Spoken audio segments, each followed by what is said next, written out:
Hi hello నమస్తే. ఎలాగూ ఈ దళిత క్రైస్తవులకి ఎస్సీ స్టేటస్ తీసేయమన్నారని సుప్రీంకోర్టులో జడ్జిమెంట్ వచ్చిందని ఒక చిన్న పాస్ట్ వేసిన కేసు మీద దాన్ని ఆదర్శంగా తీసుకొని టెలివిజన్ ఛానల్లో మొత్తం చెబుతున్నారు కాబట్టి కాంటెక్స్ట్ వచ్చింది కాబట్టి కొద్దిగా చరిత్రలోకి వెళ్ళి చెబుదామని నాకు అనిపించింది. జస్ట్ మీకు అండర్స్టాండింగ్ కోసం మీరు అర్థం చేసుకోవడానికి ట్రై చేయండి. మోరోవర్ రఘురామకృష్ణరాజు గారు లాంటి వాళ్ళు ఏదో ఒక టీవీ ఫైవ్లోనో ఏదో లైవ్లో తీసుకొని చెప్తున్నాడు, ఒక మంచి డెసిషన్ తీసుకుంది సుప్రీంకోర్టు మంచి డెసిషన్ తీసుకుంది, ఇక నుంచి అయినా సరే మీరు రాజ్యాంగాన్ని పాటించాలి, రాజ్యాంగ ప్రకారం వెళ్ళాలని చెప్పి రఘురామకృష్ణరాజు గారు మాట్లాడుతున్నారు. చూశాను, ఒక బీజేపీ సంబంధించిన స్పోక్స్ పర్సన్ అంట, అతను నేను అప్రిషియేట్ చేస్తున్నాను సుప్రీంకోర్టుని అది ఇది అని చెప్తున్నాడు. యాక్చువల్గా జరిగింది ఏంటంటే 1950 షెడ్యూల్ క్యాస్ట్ ఆర్డర్ అనేది ఒకటి ఉంది. ఆ 1950 షెడ్యూల్ క్యాస్ట్ ఆర్డర్ వేసింది 1950లో. 1950లోనే చెప్పారు దళిత క్రైస్తవులకి రిజర్వేషన్స్ లేవని. ఇప్పుడు కొత్తగా సుప్రీంకోర్టు చెప్పింది అండి, మీరు చేసే రచ్చ ఏంటి నాకైతే అర్థం కాలేదు. 1950లోనే రాశారు కదా మతం మారితే షెడ్యూల్ క్యాస్ట్ వాళ్ళకి రిజర్వేషన్స్ ఉండవని, కొత్తగా చేసింది ఏం లేదు. సరే, ఇప్పుడు అది ఎందుకు వేశారు, 1950 షెడ్యూల్ క్యాస్ట్ ఆర్డర్ ఎందుకు వేశారు అనేది ఒక చరిత్ర చెబుతున్నాను. మీకు చరిత్రను అర్థం చేసుకోవడానికి ట్రై చేయండి. నేను ఫాస్ట్గా చెప్తాను, ఈ వీడియో పెద్దది అవ్వకుండా చూడటానికి ట్రై చేస్తాను. ఓకే, మీ అందరికీ తెలిసి నేను గతంలో ఈ యొక్క కులాలు ఎక్కడి నుంచి వచ్చినాయి, బ్రాహ్మణులు, క్షత్రియులు, వైశ్యులు, శూద్రులు అనేటువంటి హిందూ వర్ణాలు ఎలా వచ్చాయని నేను గతంలో ఒక వీడియో పెట్టాను. ఆ వీడియో మీరు పాత ఛానల్లో వెళ్ళి చూడండి. ఆల్మోస్ట్ 50,000 మంది దాకా చూశారు ఆ వీడియోలు. అంటే మీరందరూ చూసి ఉంటారని నేనైతే అనుకుంటున్నా. ఒకవేళ మీరు చూడకపోతే ఈ వీడియో కింద కామెంట్ చేయండి, నేను చూడలేదని నేను మీకు ఆ లింక్ పెడతాను. ఓకే, వచ్చాము మానవుని యొక్క పుట్టుక దగ్గర నుంచి వర్ణాలు ఎలా వచ్చాయి, ఎందుకు దళితులు ఈ షెడ్యూల్ క్యాస్ట్ని పంచమలు అన్నారు అనే దాని మీద నేను ఆ వీడియో పెట్టాను. ఇప్పుడు ఈ వీడియో నేను దేని గురించి మాట్లాడుతున్నానంటే, ఎందుకు దళిత క్రైస్తవులకి రిజర్వేషన్స్ పోయే విధంగా మధ్యలో ఏమి జరిగాయి అని మీకు చెబుతున్నాను. బ్రాహ్మణులు, క్షత్రియులు, వైశ్యులు, శూద్రులు అనేటువంటి 4 వర్ణాలు పెట్టి పంచములు అని చెప్పేసి ఒక వర్ణాన్ని బయట పెట్టారు. కాబట్టి 1881 జనాభా లెక్కల్లో మాదిగలని నాన్ హిందూ క్యాస్ట్లకు రికార్డ్ చేశారు. కాబట్టి అప్పుడు అంబేద్కర్ గారు ఆయన 30 సంవత్సరాల వయసు వచ్చిన తర్వాత, అంటే 1920 ఆ టైంలో ఆయన నోరు తెరిచి ప్రశ్నించడం మొదలెట్టాడు అంబేద్కర్ గారు. ఫస్ట్ అంబేద్కర్ గారు 1921లో ఈ పంచమలని, అంటే ఎవరైతే హిందూ వర్ణ సిస్టంలో బయట ఉన్నారో వాళ్ళని హిందువులుగా బ్రిటిష్ వాళ్ళు రికార్డ్ చేశారు. హిందువులుగా రికార్డ్ చేస్తే అంబేద్కర్ అన్నాడు, ఏమంటే బ్రిటిష్ నువ్వు యాడ్ చేసావు వీళ్ళందరినీ, పంచములను కూడా హిందువులను నువ్వు యాడ్ చేసావు, కానీ వాళ్ళు రాసుకున్న 4 వర్ణాల్లో మేము లేనప్పుడు నువ్వు ఎందుకు రాసావు, వాళ్ళు రానియాలి కదా, నువ్వు రాణిస్తే సరిపోతుందా అన్నాడు అంబేద్కర్. అని ఆయన కొన్ని ఉద్యమాలు మొదలెట్టాడు. ఏమేమి ఉద్యమాలు మొదలెట్టాడు నేను మీకు పక్కన స్లైడ్లు ఇస్తూ ఉంటాను, మీరు జాగ్రత్తగా చూస్తూ ఉండండి. ఓకే, ఆయన కొన్ని ఉద్యమాలు మొదలెట్టాడు. ఏం ఉద్యమాలు మొదలెట్టాడు ఆయన, మూంక్ నాయక్ జర్నల్ అని చెప్పి ఒక జర్నల్ నడిపాడు 1921లో. ఆ తర్వాత బహిష్కృతి హితకారిణి సభ అని చెప్పేసి 1923లో బావిల్లోకి, స్కూల్స్లోకి మమ్మల్ని కూడా రానివ్వాలని చెప్పేసి రైట్లు ప్రొటెస్టులు చేశాడు. 1924-27 మధ్యలో మహత్ సత్యాగ్రహ అని చెప్పేసి 1927లో. ఇవన్నీ కూడా పెద్ద ఉద్యమం తీసుకొచ్చేసి బ్రిటిష్ వాళ్ళని భయపెట్టాడు. ఆయన బ్రిటిష్ వాళ్ళని భయపెట్టాడు.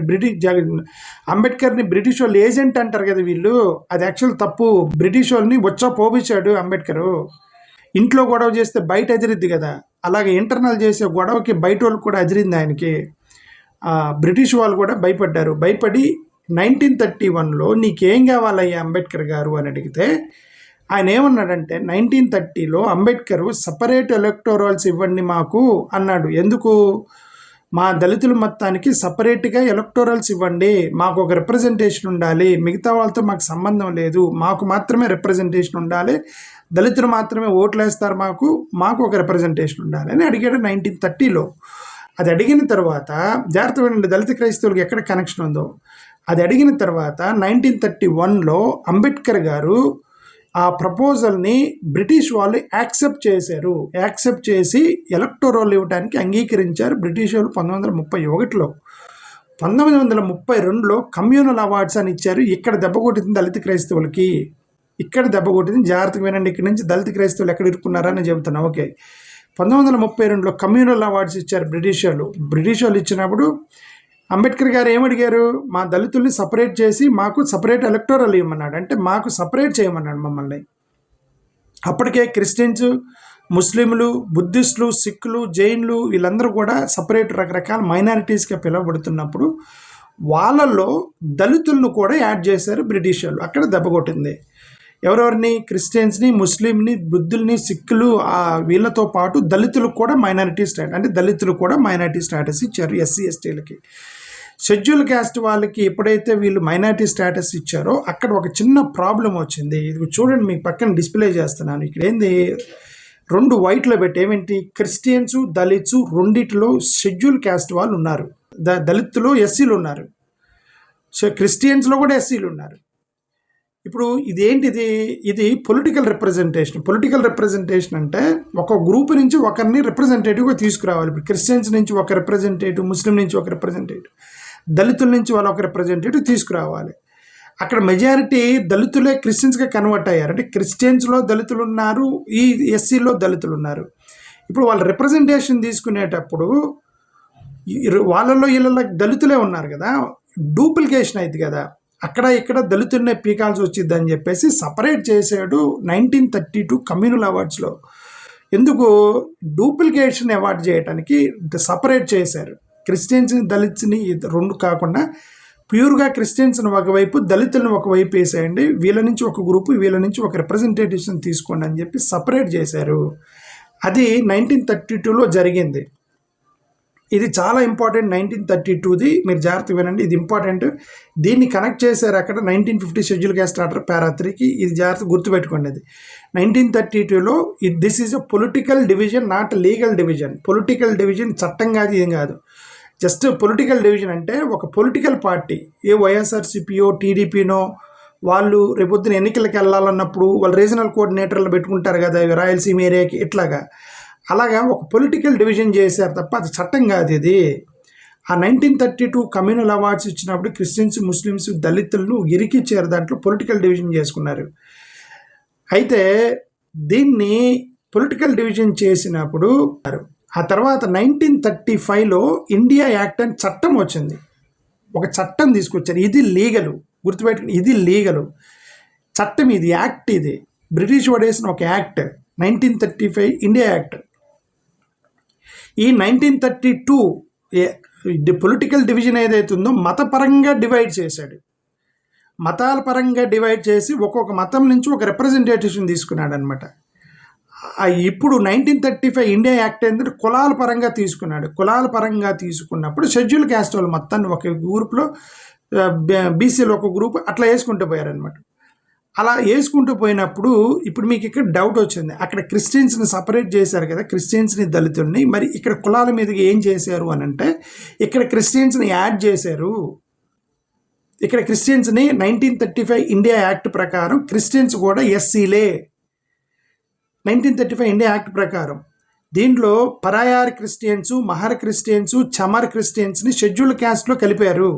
1935 ఇండియా యాక్ట్, ఈ 2 చాలా important. 1932 communal awards, 1935 India act 2 గుర్తుపెట్టుకోండి. 1932 ఏమో పొలిటికల్ డివిజను, 1935 చట్టం, చట్టంలో క్రిస్టియన్స్ కూడా ఎస్సీలు, అక్కడ పొలిటికల్ డివిజన్లో సపరేట్ చేశారు వాళ్ళ అడ్మినిస్ట్రేషన్ కోసం. ఈ 2 పాయింట్లు ఇంపార్టెంట్, గుర్తుపెట్టుకోండి. ఇక ముందుకు వెళ్దాం. 1935 ఇండియా యాక్ట్ చేసిన తర్వాత చాలామంది ప్రశ్నించారు, ఎందుకు క్రిస్టియన్స్ని కూడా మీరు దళితుల్లో కలిపారు, షెడ్యూల్ క్యాస్ట్లో కలిపారు ఎస్సీని అని అక్కడక్కడ డిస్కషన్ జరుగుతుంటే మహాత్మా గాంధీ గారు కొన్ని స్టేట్మెంట్స్ చేసుకుంటూ వచ్చారు, వాళ్ళని కంపేర్ చేయడానికి. వాళ్ళ పేరు ఎందుకు కలిపారు అనే దానికి జస్టిఫికేషన్ ఇచ్చారు మహాత్మా గాంధీ గారు ప్లస్ అంబేద్కర్ గారు. మహాత్మా గాంధీ గారు మధ్యలో హరిజన్ అనేటువంటి ఒక చిన్న వీక్లీ మ్యాగజైన్కి ఆయన తన యొక్క అభిప్రాయం రాస్తూ ఉండేవాడు మహాత్మా గాంధీ గారు. అట్లా కొన్ని హరిజన్ అనేటువంటి ఆ వీక్లీ మ్యాగజైన్స్లో ఈయన రాసినటువంటి కొన్ని మాటలు మీకు చదివినిపిస్తున్నా. 28 మార్చి 1936 ఏమని రాసి, caste distinctions are observed even among Indian Christians, there are Christians untouchables also అని రాశాడు. ఎవరు? మహాత్మా గాంధీ రాశాడు. క్రిస్టియన్ అన్టచబుల్స్ కూడా ఉన్నారు, క్రిస్టియానిటీలో కూడా వివక్షత, అంటరానితనం ఉంది అని రాశాడు. హరిజన్ అనేటువంటి మ్యాగజైన్లో 1936 28 మార్చిన మహాత్మా గాంధీ. అదేవిధంగా ఇదే 16 నవంబర్ 1934 ఇదే హరిజన్ అనేటువంటి మ్యాగజైన్లో ఆయన ఏం రాశాడంటే, Harijans who have accepted Christianity still face the same social disabilities as before. క్రైస్తవులుగా మారినటువంటి హరిజనులు మారిన తర్వాత కూడా అదే విధంగా వివక్షకు గురవుతున్నారని 16 నవంబర్ 1934 మహాత్మా గాంధీ రాసినటువంటి ఒక statement. Of Hindus alone it has infected Muslims, Christians and six as well అని రాశాడు ఆ దాంట్లో. అంటే ఈ అంటరానితనం అనేది హిందువులకు మాత్రమే కాదు, క్రిస్టియన్స్, ముస్లిమ్స్, సిక్కులకు కూడా అంటుకుంది అని రాశాడు దాంట్లో. హరిజన్ 23 మార్చ్ 1934 మహాత్మా గాంధీ గారు రాశారు. I know many Harijans who have become Christians, but society has not changed its attitude towards them. నాకు చాలామంది క్రైస్తవులు నాకు తెలుసు, వాళ్ళు మారిన తర్వాత కూడా సమాజం వాళ్ళని చూసే విధానంలో మార్పు రాలేదని మహాత్మా గాంధీ రాశారు. ఇంకా ఒక ఇంటర్వ్యూ ఇస్తూ క్రిస్టియన్ మిషనరీస్తో ఇంటర్వ్యూ ఇచ్చాడు మహాత్మా గాంధీ గారు. 1937 వరదాలో ఒక ఇంటర్వ్యూ ఇచ్చాడు అనమాట. ఆ వరదాలో ఇంటర్వ్యూ ఇచ్చేటప్పుడు మహాత్మా గాంధీ గారు చెప్పారు, the Harijan who becomes a Christian does not cease to be a Harijan for society. ఒక హరిజనుడు క్రైస్తవుడిగా మారినంత మాత్రాన సమాజంలో హరిజనుడు కాకపోలేదు, క్రిస్టియన్స్, సిక్కులు కూడా అంతే అని రాశాడు అనమాట. ఎవరు ఒక ఇంటర్వ్యూలో చెప్పాడు మహాత్మా గాంధీ గారు. తర్వాత హరిజన్ 20 జూలై 1940లో గాంధీ గారు ఏమన్నారంటే, Indian Christians have not been able to abolish caste among themselves అన్నాడు. సో మహాత్మా గాంధీ గారు చేసిన స్టేట్మెంట్స్ చాలా క్లియర్గా ఉన్నాయి. ఆయన ఇండియన్ క్రిస్టియన్స్ కూడా అంటరానితనం పోలేదు కాబట్టి 1935 బ్రిటిష్ యాక్ట్లో, ఇండియా యాక్ట్లో క్రిస్టియన్స్ను కూడా షెడ్యూల్ క్యాస్ట్లో కలిపారు. అంబేద్కర్ గారు చేసినటువంటి కొన్ని స్టేట్మెంట్స్ చూద్దాం. అంబేద్కర్ గారు, డాక్టర్ బాబాసాహెబ్ అంబేద్కర్, ఆయన రాసినటువంటి రైటింగ్స్ అండ్ స్పీచెస్, BAWS అంటారు, Babasaheb Ambedkar writings and speeches, BAW అని షార్ట్ ఫామ్ అంటారు. ఈ BAWS వాల్యూమ్ 5లో ఒక ఒరిజినల్ స్టేట్మెంట్ రాశారు. ఏమని రాశారు? Indian Christians like their Hindu brethren are divided into castes. The Christian converts have not been able to get rid of the curse of caste అని రాశాడు అంబేద్కర్ గారు. అంటే హిందూ సహోదరులాగానే క్రైస్తవులు కూడా మతం మారినప్పటికీ వాళ్ళు కుల వివక్ష నుంచి బయటికి రాలేకపోయారు అని రాశాడు ఆయన. BAWS వాల్యూమ్ 5లో caste is not a matter of religion, it is a matter of social status. A Mahar who becomes a Christian is still regarded as a Mahar by society అని రాశాడు అంబేద్కర్ గారు. ఒక మహర్ కులస్తుడు క్రైస్తవుడైనప్పటికి కూడా ఇంకా మహర్గాని చూస్తున్నారని చెప్పేసి వాల్యూమ్ 5లో రాశాడు అంబేద్కర్ గారు. ఆ తర్వాత BAWS volume 17 part 1 speeches and statements, దాంట్లో అంబేద్కర్ గారు మిషనరీలతో మాట్లాడితే ఏమన్నారంటే, మీ రిలీజన్ అంటే యువర్ రిలీజన్ అని మిషనరీలతో సంబోధించాడు అనమాట. Your religion may be good but you have not been able to rid your community of caste. Among Christians there are high caste Christians and low caste Christians. ఆయన క్రైస్తవులతో మాట్లాడుతూ, మీ మతం మంచిదై ఉండొచ్చు కానీ మీరు మీ మతంలోకి మారినటువంటి దళితుల్ని ఇంకా high caste Christians, low caste Christians అని అలానే చూస్తున్నారని చెప్పేసి వాళ్ళతో మాట్లాడినప్పుడు చేసినటువంటి statement. BAWS volume 5 Dalit converts Ambedkar ఏమని రాశారంటే, untouchable who becomes a Christian does not escape the social disability rising from caste అని రాశాడు. ఓకే. వాల్యూమ్ 9 ఇక్కడ ఏమని రాశాడంటే, ఇన్ కేరళ సిరియన్ క్రిస్టియన్స్ మామూలుగా మా నార్మల్ క్రిస్టియన్స్ని చర్చిల్లోకి రానివ్వట్లేదు, కింద కూర్చోబెడుతున్నారు. సిరియన్ క్రిస్టియన్స్ క్యాస్ట్ వివక్ష చూపిస్తున్నారని చెప్పేసి కేరళ క్రిస్టియన్స్ గురించి మాట్లాడాడు అంబేద్కర్.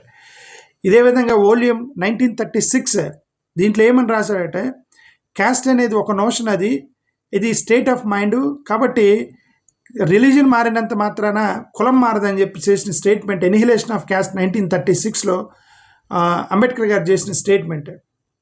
ఇవన్నీ కూడా ఎందుకు చేశారు అంబేద్కర్ ప్లస్ మహాత్మా గాంధీ ఈ స్టేట్మెంట్లు ఎందుకు చేశారంటే, 1935 ఇండియా యాక్ట్లో క్రిస్టియన్స్ను కూడా షెడ్యూల్ క్యాస్ట్ స్టేటస్లో కలిపారు. 1935 ఇండియా యాక్ట్లో క్రిస్టియన్స్ కూడా షెడ్యూల్ క్యాస్ట్ వాళ్ళే. అంటే 1935 నుంచి 1947 స్వతంత్రం వచ్చేంత వరకు షెడ్యూల్ క్యాస్ట్లో క్రైస్తవులు కూడా ఉన్నారు. This is major most important point here. దళిత క్రైస్తవులు కూడా SCలే 1935 నుంచి 1947 వరకు అకార్డింగ్ టు ఇండియా యాక్ట్ ప్రకారం. ఓకే. ఇప్పుడు మరి 1947 స్వతంత్రం వచ్చింది. స్వాతంత్రం వచ్చిన తర్వాత స్వాతంత్ర ఉద్యమకారులందరూ కలిసి థ్యాంక్స్ గివింగ్ మీటింగ్ పెట్టారు. ఆగస్టు 15 అర్ధరాత్రి స్వాతంత్రం వచ్చింది. ఆగస్టు 15వ తారీఖు మధ్యాహ్నం 2 గంటల టైంలో థ్యాంక్స్ గివింగ్ మీట్ పెట్టారు. ఈ యొక్క నాయకులు మొత్తం కలిసి స్వతంత్రం రాగానే అందరూ కొద్దిమంది వాళ్ళ యొక్క స్పీచ్లు ఇచ్చారనమాట. ఆ స్పీచ్లు ఇచ్చేటప్పుడు అంబేద్కర్ గారు 12%, 12% షెడ్యూల్ క్యాస్ట్ వాళ్ళకి రిజర్వేషన్స్ కంటిన్యూ చేస్తాము. ఇది 1932 పూనా ప్యాక్ట్ అగ్రిమెంట్ ప్రకారం. రిమెంబర్ 1935 ఇండియా యాక్ట్లో క్రిస్టియన్స్ను కూడా ఎస్సీ స్టేటస్ ఇచ్చారు. బట్ అగ్రిమెంట్ జరిగింది 1932లో పూణే ప్యాక్ట్. అంటే అర్థం మహాత్మా గాంధీ అంబేద్కర్ అగ్రిమెంట్ అయిన తర్వాతనే క్రైస్తవులను తీసుకొచ్చి షెడ్యూల్ క్యాస్ట్లో కలిపారు 1935 ఇండియా యాక్ట్లో, రైట్. కాబట్టి అంబేద్కర్ గారు ఆ 12% రిజర్వేషన్ ఇస్తాననగానే ఈయన మాథ్యూ టీ థామస్ అని ఆయన ఏం చేశాడంటే, ఈయన అంబేద్కర్ గారికి థ్యాంక్స్ చెప్పాడు. ఈయన ఎవరు? ఈ మాథ్యూ టీ థామస్ ఎవరంటే ఈయన క్రైస్తవుల రిప్రజెంటేటివ్ తమిళనాడు నుంచి. ఇతను ఏమన్నాడంటే అంబేద్కర్ గారికి థ్యాంక్స్ చెప్పాడు, మీరు మా క్రైస్తవులు కూడా రిజర్వేషన్స్ కొనసాగిస్తున్న 1935లో ఉంది కాబట్టి కొని అంబేద్కర్కి థ్యాంక్స్ చెప్పాడు. అయితే అంబేద్కర్ గారు డ్రాఫ్ట్ ప్రపోజల్ చేశారు. డ్రాఫ్ట్ అంటే వాళ్ళు అనుకున్నటువంటి రాజ్యాంగం ఇలా ఉండాలని మీ యొక్క ప్రిలిమినరీ డ్రాఫ్ట్ ఒకటి ప్రిపేర్ చేసి అందరు సబ్మిట్ చేశారు. దాంట్లో అంబేద్కర్ గారు కూడా ఒక డ్రాఫ్ట్ ప్రిపేర్ చేసి సబ్మిట్ చేశారు ఈ కాన్స్టిట్యూంట్ అసెంబ్లీకి. 1949 ఆయన ఇచ్చిన డ్రాఫ్ట్లో షెడ్యూల్ క్యాస్ట్ వాళ్ళందరికీ రిజర్వేషన్స్ ఉన్నాయి. అంటే 1935 ఇండియా యాక్ట్ ప్రకారం యాజ్ ఇట్ ఈస్గా ఆయన డ్రాఫ్ట్ ప్రిపేర్ చేసి ఇచ్చాడు అంబేద్కర్ గారు. అంటే దళిత క్రైస్తవులు కూడా షెడ్యూల్ క్యాస్ట్ వాళ్ళే ఆయన ఇచ్చినటువంటి డ్రాఫ్ట్లో, అంబేద్కర్ గారు ఇచ్చిన డ్రాఫ్ట్లో. అయితే ఎక్కడ ప్రాబ్లం కొట్టిందంటే వీళ్ళందరూ డ్రాఫ్ట్ మొత్తం తీసుకొని వాళ్ళ అభిప్రాయాలు ఇన్ రైటింగ్లో తీసుకొని చర్చలు మొదలైనవి. 1949 కాన్స్టిట్యూంట్ అసెంబ్లీలో చర్చించడం మొదలెట్టారు. ఈ చర్చించడం మొదలెట్టినప్పుడు ఎస్సీలుగా ఎవరిని పరిగణించాలి అనే దాని దగ్గర కులం బేస్ మీద చెయ్యాలా, మతం బేస్ మీదకి చెయ్యాలా అని అన్నప్పుడు అంబేద్కర్ గారి యొక్క డ్రాఫ్ట్ అనేది మతానికి సంబంధం లేకుండా కులం బేస్ మీద షెడ్యూల్ క్యాస్ట్ వాళ్ళని పరిగణించాలని చెప్పిన దానికి పటేల్ గారు, సర్దార్ వల్లభాయ్ పటేల్ గారు అబ్జెక్షన్ చేశారు. క్యారెక్టర్ 1 గుర్తుపెట్టుకోండి, సర్దార్ వల్లభాయ్ పటేల్ గారు ఫస్ట్ పర్సన్ అబ్జెక్టెడ్ దాట్. ఏమని? దళిత క్రైస్తవులకు రిజర్వేషన్స్ ఇవ్వడానికి ఒప్పుకుంది ఎవరు? సర్దార్ పటేల్ గారు ఫస్ట్ అబ్జెక్షన్ చేశారు. హిందువులు మాత్రమే షెడ్యూల్ క్యాస్ట్గా ఉండాలి అని ఆయన చెప్పారు. ఇది చాలా ఇంపార్టెంట్ క్యారెక్టర్ 1. నేను 4 క్యారెక్టర్లు చూపిస్తాను ఇప్పుడు. ఒక క్యారెక్టర్ 1 ఓకే, ఎవరు? సర్దార్ వల్లభాయ్ పటేల్ గారు అబ్జెక్ట్ చేశారు. తర్వాత చాలా డిస్కషన్ చేసి సిక్కుల్ని ఒక 4 కులాలు కలిపారు. సిక్కులు గొడవ చేస్తే ఒక 4 కులాలు కలిపి రాజ్యాంగం తోసారు బయటికి. రాజ్యాంగాన్ని తోస్తూ వాళ్ళు ఏమన్నారంటే ఈ యొక్క నిర్ణయాన్ని ప్రెసిడెంట్కి వదిలేద్దాము, ఏ కులాలు ఏ షెడ్యూల్ క్యాస్ట్లోకి రావాలని ఆర్టికల్ 341 పెట్టి ప్రెసిడెంట్కి వదిలేశారు. ఆర్టికల్ 341 ప్రకారం ఏ కులాలు ఎక్కడెక్కడ రావాలనేది గవర్నర్ యొక్క దానితో పాటు ప్రెసిడెంట్కి వదిలేశారు. ఇంకెక్కువ దాని గురించి చర్చించలే. ఒక 4 కులాలని షెడ్యూల్ క్యాస్ట్లో కలిపేసి ఓకే ప్రెసిడెంట్కి వదిలేశారు. అక్కడ క్యారెక్టర్ 2 వచ్చింది. కేఎం మున్షి అనేటువంటి ఒక ఆయన వచ్చాడు. కేఎం మున్షి అక్కడ ఒక క్రిస్టియన్ రిప్రజెంటేటివ్ ఉన్నాడు, హెచ్సి ముఖర్జీ అని. ఈ హెచ్సి ముఖర్జీ అనే ఈయన క్రిస్టియన్స్ రిప్రజెంటేటివ్, అంటే ఆల్ ఇండియా క్రిస్టియన్ అసోసియేషన్కి president. HC Mukherjee all India Christian association president అనమాట. ఈయన గవర్నర్గా పనిచేశాడు. వెస్ట్ బెంగాల్ నుంచి మంచి సీనియర్ మోస్ట్ కాంగ్రెస్ నాయకుడు. బస్ట్ ఈ క్రిస్టియన్, ఆయన all India Christian association Christian representative వెళ్ళాడు ఈయన. ఓకే గుర్తుపెట్టుకోండి, అక్కడ థామస్ అతను క్రిస్టియన్ రిప్రజెంటేటివ్ చెన్నై నుంచి, ఇతను Mukherjee Christian representative West Bengal నుంచి. ఈ క్రిస్టియన్ రిప్రజెంటేటివ్లు మొత్తం వాళ్ళ కులాలు ఎందుకు కూడా చెబుతా ఇప్పుడు మీకు నేను. ఓకే ఈయన దగ్గరికి అంబేద్కర్ గారు సైకిల్ వేసుకొని పోయి, ఎందుకంటే ఆ సిక్కులు పొట్లాడి ఒక 4 కులాలను కలిపారు కదా. రేపొద్దున ప్రెసిడెంట్కి అధికారం ఇచ్చారు. అక్కడ బయట టాక్ నడుస్తుంది, క్రిస్టియన్స్కి ముస్లిమ్స్కి బుద్ధులకి సిక్కులకి రిజర్వేషన్ ఇవ్వడానికి టాక్ నడుస్తుంది. మీ క్రైస్తవుల కోసం మీరు కొట్లాడండి అని ఈయన అడిగితే, ఈయన HC Mukherjee Christian association all India Christian association ఆయన ఏమన్నాడంటే, మా మతంలో కులాలు లేవు, మాకు వద్దు అన్నాడు. ఎవరో క్రిస్టియన్ నాయకుడు అన్నాడు, మాకు వద్దు రిజర్వేషన్స్ అన్నాడు. అది ఎవరిని అడగాలి? దళితులను కదా అడగాలి. ఈయన ఎవరు ముఖర్జీ చెప్పడానికి? ఈయన ఒక బ్రాహ్మణుడు, బ్రాహ్మణ్ క్రిస్టియన్ దగ్గరికి వెళ్ళి నీకు రిజర్వేషన్ కావాలంటే ఆయన ఇవ్వండి మా దళితులకి రిజర్వేషన్స్ అని అంటాడు. అతను మీకు మైనారిటీ స్టేటస్ కావాలా, లేదంటే క్రిస్టియన్స్కి దళిత షెడ్యూల్ క్యాస్ట్ వాళ్ళకి రిజర్వేషన్స్ కావాలా, లేదంటే మీకు మైనారిటీ స్టేటస్ కావాలంటే ఆయన మైనారిటీ స్టేటస్ కోరుకున్నాడు. ఈలోపు అంబేద్కర్ గారికి కొంతమంది రిప్రజెంటేషన్స్ ఇచ్చారు. ఆయన చెప్పాడు, ఆయన ముఖర్జీ గారికి చెప్పాడు. అంబేద్కర్ గారు సైకిల్ వేసుకుని వాళ్ళ ఇంటికి పోయాడు. అంబేద్కర్ గారు పోయి ఇదిగండి వాళ్ళు రిజర్వేషన్ తీసేస్తూ ఉంటున్నారు షెడ్యూల్ క్యాస్ట్ వాళ్ళకి, మా కులాల్లో చాలామంది క్రైస్తవులుగా మారినప్పుడు కూడా వాళ్ళు ఇంకా రిజర్వేషన్స్ మీద కొనసాగుతున్నారు అని అంటే, ఈయన హెచ్సి ముఖర్జీ గారు ఈయన ఏమన్నారంటే మా మతంలో కులాలు లేవు, మాకు వద్దన్నాడు. మాకు మైనారిటీ స్టేటస్ ఇవ్వండి, రిజర్వేషన్స్ అవసరం లేదు అని అన్నాడు ఈయన హెచ్సి ముఖర్జీ. దీన్ని ఎలా ట్విస్ట్ చేస్తున్నారు ఇప్పుడు?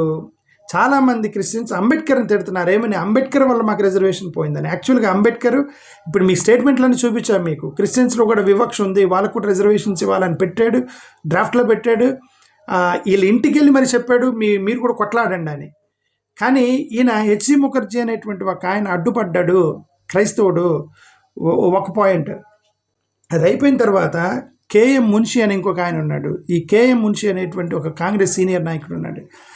ఈయన బాబు రాజేంద్ర ప్రసాద్ గారిని ఈయన యాక్చువల్గా పుష్ చేశాడు 1950 షెడ్యూల్ క్యాస్ట్ ఆర్డర్ వేయడానికి. ఈ బాబు రాజేంద్ర ప్రసాద్ గారి దగ్గరికి వెళ్ళి బాబు రాజేంద్ర ప్రసాద్ గారిని మేనేజ్ చేసి వీళ్ళు 1950 షెడ్యూల్ క్యాస్ట్ ఆర్డర్ పారా 3 వేయించారు. ఇక్కడ హిందువులు తప్ప ఎవరికి కూడా షెడ్యూల్ క్యాస్ట్గా రారు అని చెప్పి బాబు రాజేంద్ర ప్రసాద్ గారు ఒక ప్రెసిడెన్షియల్ ఆర్డర్ని పాస్ చేశారు. ఓకే, అంబేద్కర్ రాసిన డ్రాఫ్ట్లో లేదు, రాజ్యాంగంలో లేదు, ప్రెసిడెంట్ ఆర్డర్ పాస్ చేశారు. ఆర్టికల్ 341 అధికారాన్ని వాడుకొని బాబు రాజేంద్ర ప్రసాద్ గారు. ఇప్పుడు 4 క్యారెక్టర్లు చెప్పాను మీకు. ఈ నలుగురు వీళ్ళు ఎవరెవరు వీళ్ళు? ఒకటి, ఫస్ట్ 1932లో పొలిటికల్ పర్పస్ కోసం డూప్లికేట్ అవుతుందని చెప్పేసి క్రైస్తవులని దళితుల్ని విడదీశాడని బ్రిటిష్ వాళ్ళు చట్టంలో 1935 ఇండియా యాక్ట్లో క్రిస్టియన్స్ను కూడా దళితులుగా కలిపి 8 సంవత్సరాలు దళితులుగా పరిగణించిన తర్వాత, 8 సంవత్సరాలు షెడ్యూల్ క్యాస్ట్గా పరిగణించిన తరువాత 1932లో అప్పుడు బ్రిటిష్ వాళ్ళు డివిజన్ చేశారు కదా, కాబట్టి మనం కూడా డివైడ్ చేద్దామని చట్టాన్ని వదిలి బైపాస్ చేసి 1932ని బేస్గా తీసుకొని ఈయన సర్దార్ వల్లభాయ్ పటేల్ గారు అబ్జెక్షన్ చెప్పడం, మున్షి గారు బాబు రాజేంద్ర ప్రసాద్ గారిని మేనేజ్ చేయటం, బాబు రాజేంద్ర ప్రసాద్ గారు మున్షి గారిని పటేల్ గారిని సపోర్ట్ చేసినటువంటి all India Christian council president HC Mukherjee గారు, వీళ్ళు నలుగురు కలిసి 1950 షెడ్యూల్ క్యాస్ట్ ఆర్డర్ పారా 3ని పాస్ అయ్యేది చూశారు. ఇప్పుడు ఈ నలుగురు కామన్ పాయింట్, సర్దార్ వల్లభాయ్ పటేల్ గారు బ్రాహ్మణు, ముఖర్జీ గారు బ్రాహ్మణు, బాబు రాజేంద్ర ప్రసాద్ గారు బ్రాహ్మణు, మున్షి గారు బ్రాహ్మణు. నలుగురు బ్రాహ్మణులు కలిసి షెడ్యూల్ క్యాస్ట్ వాడికి రిజర్వేషన్ ఇవ్వాలా లేదా అనే నిర్ణయం తీసుకొని ఎత్తేసారు. షెడ్యూల్ క్యాస్ట్ వాడికి క్రిస్టియన్స్కి రిజర్వేషన్ ఉండకూడదని. వీళ్ళు నలుగురు బ్రాహ్మణ్స్, ఇది ఒక్కటే కదా కామన్ పాయింట్. ఇంకొక కామన్ పాయింట్ ఉంది. సర్దార్ వల్లభాయ్ పటేల్ గారు his ideologically close to RSS, Munshi గారు is member of RSS, Babu Rajendra Prasad గారు ఈజ్ మెంబర్ ఆఫ్ హిందుత్వ, అంటే ఆర్ఎస్ఎస్ మెంబర్ కాదు కానీ హిందుత్వకు సంబంధించినటువంటి ఒక లింక్ ఉంది బాబు రాజేంద్ర ప్రసాద్ గారికి. ఈయన హెచ్సి ముఖర్జీ, ఈయన కూడా బ్రాహ్మణి కాబట్టి he's in touch with Hindu Mahasabha. ఈ నలుగురు కూడా క్రిస్టియన్, అంటే ఇప్పుడు బీజేపీలో చేరిన క్రిస్టియన్స్ కూడా ఉన్నారు కొంతమంది. ఇలాగనమాట. ఈయన Christian all India Christian association అయినప్పటికీ కూడా is in touch with Hindu Mahasabha. So ఈ నలుగురికి 2 కామన్ పాయింట్. ఒకటి, నలుగురు బ్రాహ్మణ్స్, నలుగురు కూడా హిందూ మహాసభతో టచ్లో ఉన్నారు, అంటే ఆర్ఎస్ వాళ్ళతో టచ్లో ఉన్నారు. సో వాళ్ళ నలుగురు నిర్ణయం తీసుకొని షెడ్యూల్ క్యాస్ట్ వాళ్ళకి రిజర్వేషన్ ఎత్తేసారండి. జరిగింది ఇది. ఓకే, మిగతాది మీకు వదిలేస్తాను. అది జరిగిన దానివల్ల ఇప్పుడు 2 పొరపాట్లు అంటే కావాలని చేశారు. నువ్వు ఏం చేశారు? ఒకటి, 1932 పొలిటికల్ పర్పస్ కోసం వేసుకున్న డివిజన్ని తీసుకొచ్చి 1935 ఇండియా యాక్ట్ని బైపాస్ చేసి తీసుకొచ్చి ఇరికించడం ఒకటైతే, రెండోది 1932లో డిస్కషన్ జరిగింది. క్రిస్టియన్స్గా కన్వర్ట్ అయితే కులాలు లేవు కదా అనేటువంటి చర్చ 1932లో జరిగిన చర్చని ముందుకు తీసుకుపెట్టారు. 32 నుంచి 47 మధ్యలో, 32 నుంచి 47 మధ్యలో అంబేద్కరు, మహాత్మా గాంధీ చేసినటువంటి చాలా స్టేట్మెంట్లు ఏమని, వీళ్ళు కన్వర్ట్ అయినప్పటికీ దళితులు కన్వర్ట్ అయినప్పుడు కూడా వాళ్ళు వివక్ష పోలేదు అని చాలా స్టేట్మెంట్లు చేశారు. వీళ్ళకి రిజర్వేషన్స్ కల్పించడానికి మహాత్మా గాంధీ, అంబేద్కర్ ఇద్దరు కలిసి అటన్నిటిని బైపాస్ చేశారు. 1932లో చేసిన ఒక పొలిటికల్ డివిజన్ బ్రిటిషర్లు దాన్ని పట్టుకొని సాగ్గా చూపించి నలుగురు బ్రాహ్మణులు హిందూ మహాసభతో టచ్లో ఉన్నటువంటి వాళ్ళు చేసినటువంటి డివిజన్ 1950 షెడ్యూల్ క్యాస్ట్ ఆర్డర్ పారా 3. ఇప్పుడు దానివల్ల ఎంత ఇబ్బంది అంటే పాపం షెడ్యూల్ క్యాస్ట్ వాళ్ళకి. దానివల్ల ముఖర్జీ లాగా ఆలోచించే క్రిస్టియన్స్ అంటే ముఖర్జీ ఎవరు? All India Christian association president, ఆయన గవర్నర్గా కూడా పనిచేశాడు. ఆయన చాలామంది పాస్టర్లు పాపాత్ములారా, దుర్మార్గులారా, మీరు సర్టిఫికేట్ మార్పించుకోండి, క్రిస్టియన్స్గా డిక్లేర్ చేసుకోండి, మీరు ఎంతకాలం హిందువులుగా ఉంటారు, మీరందరూ పాపాత్ములు అని చెప్పి ప్రసంగాలు ఇచ్చేటువంటి పాస్టర్లు ఇది ముఖర్జీ గారి లాగా ఆలోచించేటువంటి బ్యాచ్. పాపం వీళ్ళని హింస పెడుతున్నారు. ఈ పాస్టర్లు వీళ్ళందరూ కూడా హింస పెడుతున్నారు. ఈ దళితుల్ని మీరు ప్రసంగాలు ఇచ్చి మీరు పాపాత్మలు, సర్టిఫికేట్లు మార్చుకోండి, క్రైస్తవులు డిక్లేర్ చేసుకోండి, ఎంతకాలం హిందువులు అని చెప్పుకుంటారు అని చెప్పేసి పాపం వాడు చర్చికి వెళ్తే వాడేదో మనశ్శాంతి కొంచెం చర్చికి పోతే అక్కడ వీళ్ళ ప్రసంగాలు ఇచ్చి హింస పెడుతున్నారు అండి షెడ్యూల్ క్యాస్ట్ అండి. బయటకు వస్తే మున్షి గారి లాగా ఆలోచించేటువంటి హిందుత్వ సంఘాలు, అరే వీడు చర్చికి వెళ్తున్నాడు సర్టిఫికేట్ మార్చుకోలేదు, చర్చికి వెళ్తున్నాడు సర్టిఫికేట్ మార్చలేదని పాపం హింస వాడికి షెడ్యూల్ క్యాస్ట్ వాడికి. ఆఫీసులకు వెళ్తే రాజేంద్ర ప్రసాద్ గారి లాగా ఆలోచించేటువంటి అధికారులు, నువ్వు నీ పేరు జేమ్స్ ఉందా, నీ పేరు జోసెఫ్ ఉందా, నువ్వు క్రిస్టియన్ కదా, నీకు సర్టిఫికేట్ ఇవ్వనని చెప్పి హింస. పటేల్ గారి లాగా ఆలోచించేటువంటి సెక్యులర్ వాదులు, పటేల్ గారు సెక్యులర్ వాదు అని చెప్పేసి ఇప్పుడు ఎందుకు మన రీసెంట్గా మోడీ గారు వీళ్ళందరూ పటేల్ గారు వర్సెస్ నెహ్రూ గారిని పెట్టుకుని పటేల్ గారిని పైకి ఎందుకు లేపారు? అది he's compromised with their ideology. Patel గారు అలాగా ఆలోచించేటువంటి సెక్యులర్ వాదులు, మేము సెక్యులర్ వాదులు అని చెప్పుకుంటారు. వచ్చి సెక్యులర్ వాదులు అని చెప్పుకొని వాళ్ళు ఏం చెప్తున్నారు, ఏముందండి వాళ్ళు చెప్పినట్టు వెళ్ళాలి, మనది ఏముంది అని చెప్పేటువంటి కొంతమంది అనమాట కాంప్రమైజ్ అని. వీళ్ళందరూ కలిసి పాప హింస పెడుతున్నారు షెడ్యూల్ క్యాస్ట్ వాళ్ళని. చర్చికి వెళ్తే పాస్టర్ గోవాలా సర్టిఫికేట్ మార్చుకోమని, బయటకు వస్తే హిందువులు గోవాలా, నువ్వెందుకు ఇంకా సర్టిఫికేట్ మార్చుకోలేదని, ఆఫీస్కి వెళ్తే అధికారులు గోవాలా, నువ్వెందుకు ఇంకా సర్టిఫికేట్.